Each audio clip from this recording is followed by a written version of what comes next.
जेठौनी के पर्व में आज हमारे छत्तीसगढ़ के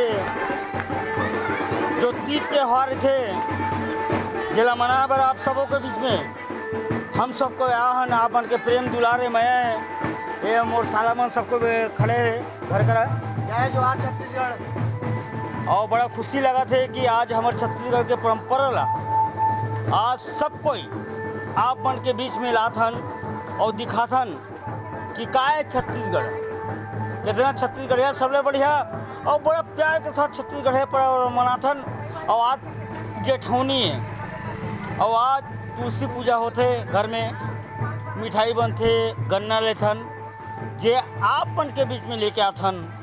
और आप मतलब बीच में बहुत अच्छा दिखाऊं कि हमन त्यौहार मनाते बड़ा प्यार सम्मान के साथ, वो आशीर्वाद आप मन दो और जब जनता जनार्दन है छत्तीसगढ़ के ये परंपरा ला आगे बढ़ाते रहो। जय हिंद, जय भारत, जय छत्तीसगढ़। जोहार छत्तीसगढ़, जोहार छत्तीसगढ़। बोलने नहीं तो घुमा दे।